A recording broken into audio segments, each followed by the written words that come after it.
નમસ્કાર મિત્રો. આજે આપણે ગણિત ધોરણ 2 ચેપ્ટર નંબર 5 લીટીઓ સાથે રમત વિશે સમજીશું. તો અહીં આપણને એક ચિત્ર આપેલું છે, તેના ઉપરથી આપણે જવાબ આપવાનો છે. એવા આસન પર વર્તુળ બનાવો જેમાં ઊભી રેખા, લીટી દેખાતી હોય. ઊભી રેખા અને લીટી દેખાતી હોય તેના ઉપર આપણે વર્તુળ બનાવવાનું છે. હવે એવા આસન પર એટલે આમાં પહેલા આનો જવાબ દઈ દઈએ આપણે. વર્તુળમાં જે ઊભી રેખા એટલે કે લીટી દેખાતી, ઊભી રેખા દેખાતી, અહીં ઊભી રેખા દેખાય છે એટલે અહીં આપણે આ ઊભી રેખા એટલે ગોળ આવશે, અહીં ઊભી રેખા એટલે ગોળ આવશે. બસ આ બે જગ્યાએ દેખાય છે એટલે ગોળ આવશે, વર્તુળ આવશે ટૂંકમાં. સરખું દોરી દઉં તમને. ઓકે. હવે પછી બીજું શું આપ્યું કે એવા આસન પર ખરાની નિશાની બનાવો જેમાં ઊભી અને ત્રાંસી રેખા દેખાતી હોય. ઊભી અને ત્રાંસી રેખા દેખાતી હોય તો અહીં આવશે રાઈટ, પછી અહીં આવશે રાઈટ. ઊભી અને ત્રાંસી રેખા દેખાય છે. ઓકે. પછી આપેલું એવા આસન પર ખોટાની નિશાની બનાવો જ્યાં વક્ર રેખા દેખાતી હોય. વક્ર રેખા આપણને અહીં જોવા મળે છે. આ વક્ર રેખા એટલે ખોટાની નિશાની આવશે. એવી જ રીતે અહીં ખોટાની નિશાની, પછી અહીં પણ ખોટાની નિશાની આવશે. પછી એવા આસન પર સ્ટાર બનાવો જેમાં આડી રેખા દેખાતી હોય. આડી રેખા તો આપણને અહીં એક જગ્યાએ જોવા મળે છે. ઓકે, આ રીતે સ્ટાર બનશે આનો, અને એક આ જગ્યાએ બનશે. ઓકે.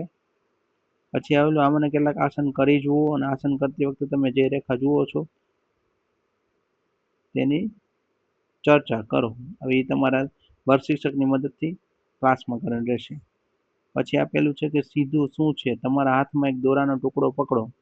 શું તે સીધો છે? તો કે હા, સીધો દેખાય છે. હવે તમારા બંને હાથને નજીક લાવો. હવે દોરો સીધો છે? ના, દોરો સીધો નથી એમ. પછી ચોથા ચિત્રમાં હવે દોરો સીધો આડો ત્રાસો છે? તો કે અહીં આપણને ચિત્રમાં સ્પષ્ટ જોઈ શકીએ છીએ કે આ દોરો ત્રાસો છે, ત્રાસો આવશે. પછી આ દોરો સીધો આવશે. ઓકે.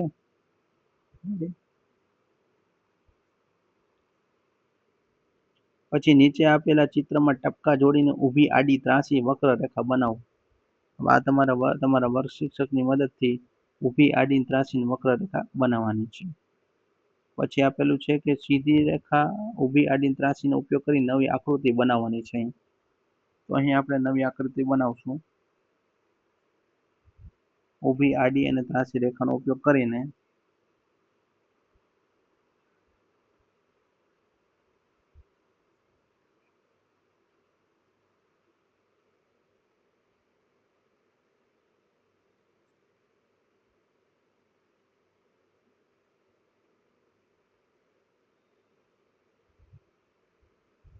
એક આપણે તંબુ મંદિર બનાવશું. અહીં મંદિર બની ગયું ઊભી આડી અને ત્રાંસી રેખાનો ઉપયોગ કરીને. રેડી.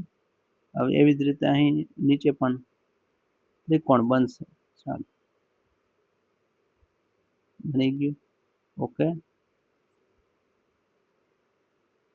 આ રીતે બનાવવાનું આપણે. પછી આપેલું છે અહીં લંબઘન આપેલું, તો આપણે સમઘન બનાવશું.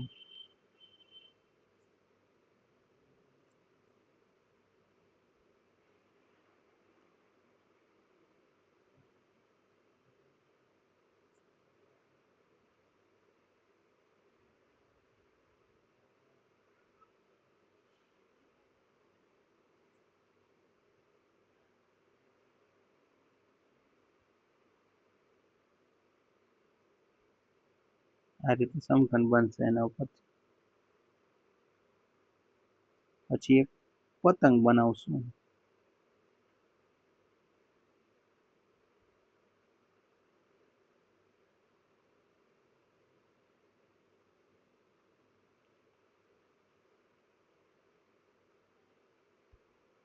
ઓકે, આ રીતે બનશે.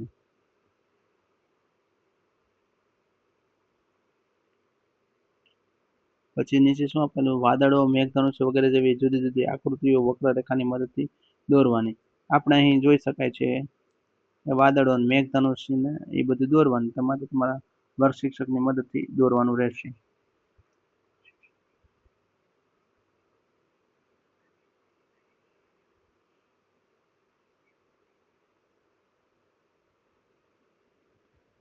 આપણે એક રંગોળી ટાઈપ બનાવીએ.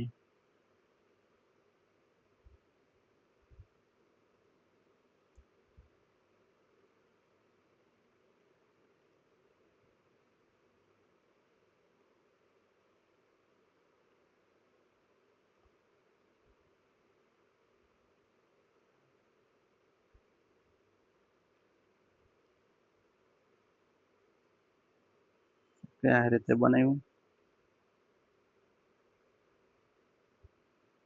વાદળ ટાઈપ બનાવ્યું.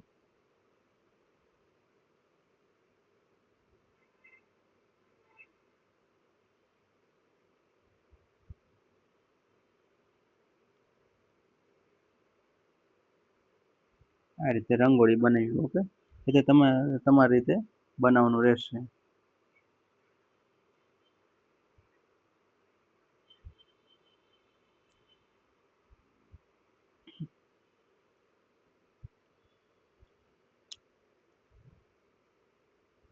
નીચે અહીં આપેલું છે વક્ર,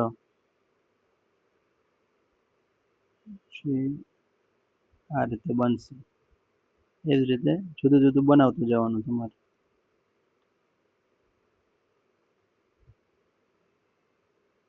ઓકે,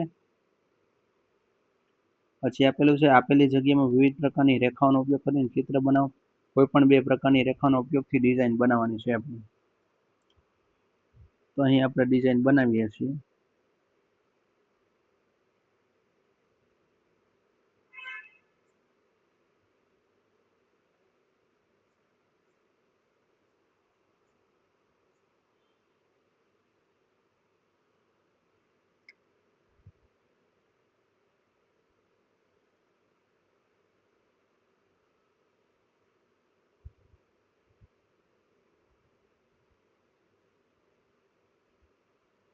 આ રીતે ડિઝાઇન બનાવેલી છે. ઓકે, આવી રીતે બનાવી નાખવાનું.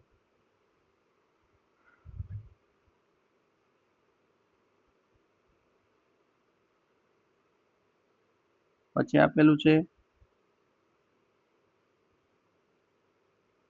કે કોઈ પણ ત્રણ પ્રકારની રેખાઓ વડે ડિઝાઇન બનાવો. કોઈ પણ ત્રણ પ્રકારની રેખા વડે બનાવો. તો આપણે અહીં ડોલ ટાઈપનું કંઈક બનાવી નાખશું.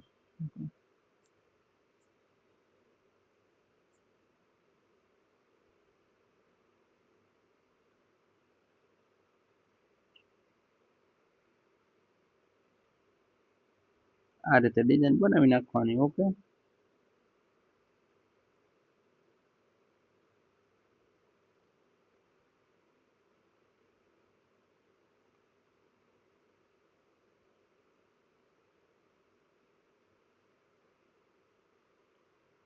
પછી આપેલું તમામ પ્રકારની રેખાનો ઉપયોગ કરીને ડિઝાઇન બનાવવાની છે.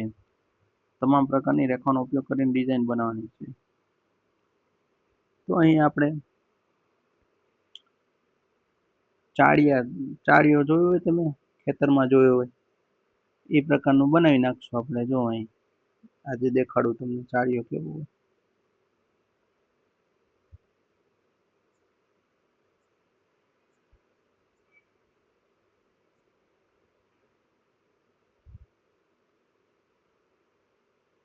આ એના કાન, પછી આપેલા એના હાથ,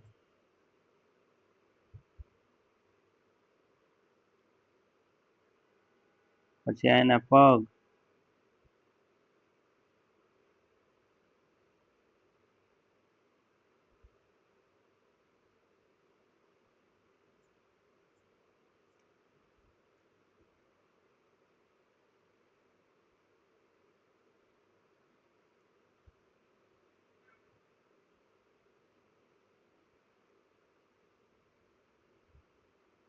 આ રીતે ચાળીઓ આપણે બનાવી નાખ્યા. એના વાળ, ઓકે. પછી નીચે આપણને પ્રોજેક્ટ કાર્ય આપેલું છે જે તમારા વર્ક શિક્ષકની મદદથી તમારે કરવાનું રહેશે. આમ તમારું અહીંયા ચેપ્ટર પૂર્ણ થાય છે.